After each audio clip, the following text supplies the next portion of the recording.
اور ذہن میں آ رہا تھا کہ بلعام بن باعورہ بھی ایک شخص تھا، موسیٰ علیہ السلام کے دور میں بڑا ہی عبادت گزار تھا، بڑا ہی سب کچھ تھا، وہ اس کی دعائیں قبول ہوتی تھی، لیکن اس کا مرشد کوئی نہیں تھا، اور اس نے لالچ میں آ کے کیا اللہ کے پیغمبر کے لیے ہی بد دعا کر دی، اور پھر کیا ہوا؟ اس کی دعا قبول ہوئی تھی؟ کیا ہوا؟ اس کی زبان ہی لمبی ہو گئی، بے ادب ہو گیا۔ دیکھ لیں نا کہ وہ جاہل تھا نا، جہالت۔ سلطان بہو رحمۃ اللہ علیہ فرماتے ہیں کہ کیا کہتے ہیں وہ، علم باج کو فقر کماوے کافر مرے دیوانہ ہو، سہ بریان عبادت کرے رب اللہ کولو دیگانا، مطلب وہ اتنی عبادت کرنے کے بعد بھی وہ اللہ سے دور رہے گا، کیونکہ اس کو طریقہ ہی نہیں آ رہا اللہ کو منانے کا، اللہ کی باتوں کو عمل کرنے کا طریقہ کیا ہے۔ میں عبادت تو کر رہا ہوں، لیکن کوئی میرے پاس آ رہا ہے، میں اس کو جھڑکیاں دے رہا ہوں، گالیاں دے رہا ہوں، برا بھلا کہہ رہا ہوں، یا اس کو اپنے سے حقیر جان رہا ہوں، تو حضور نے تو کسی کو ایسا نہیں فرمایا نا،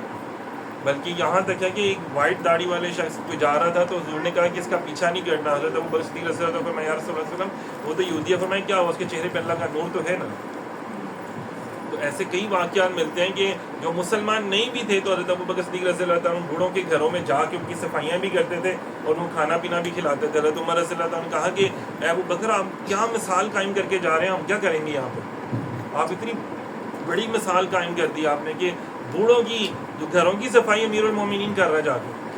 اتنی بڑی مثال آپ نے قائم کر دی ہمارے لیے، اب ہم کیا کریں گے وہاں پہ جا کے؟ ہم کیسے لوگوں کی خدمت کریں؟ مطلب یہ تھا نا کہ باقی بھی معاملات دیکھنے ہیں، سلطنت کے بھی اور پھر عوام کے اور یہ سارے معاملات، اور پھر اتنا ادب، اتنا احترام، اتنا خیال کرنا، اتنی عاجزی انکساری، یہ چیز بھی تو ہے نا۔ تو مزہ تو یہ ہے نا کہ جس کو روحانیت ملی ہے اس کے اندر بھی اتنا ہو کہ وہ بھی لوگوں کی مشکل کو اپنی مشکل سمجھے، آسانیاں پیدا کرے، بجائے کہ ان کے سامنے اپنی علمی قابلیت چھاڑنا شروع کر دے۔ نہیں جی نہیں۔ اچھا کہ یہ لوگ ایسے بھی ہوتے ہیں، وہ کہتے ہیں کہ نہیں تو تہاڈی یہ تو عمر ہی نہیں ہے، تسی اس گل ہی نہیں سمجھ سکتے، تسی سوچ بھی نہیں سکتے، تسی کر ہی نہیں سکتے،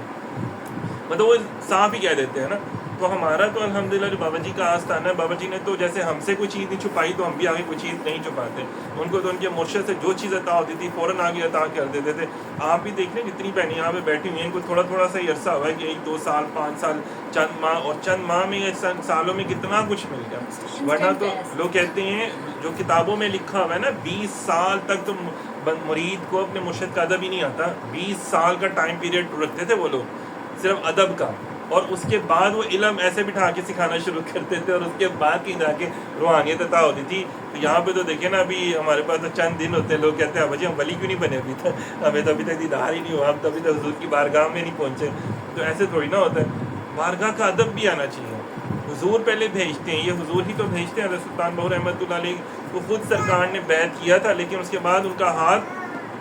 مولا علی پاک کے ہاتھ میں دیا، انہوں نے ان کا ہاتھ حضور غوث پاک کے ہاتھ میں دیا، انہوں نے ان کا ہاتھ ان کے ظاہری مرشد جو ظاہری جسم کے ساتھ موجود تھے ان کے ہاتھ میں دیا۔ تو میں آپ نے ان کی تربیت کرنی،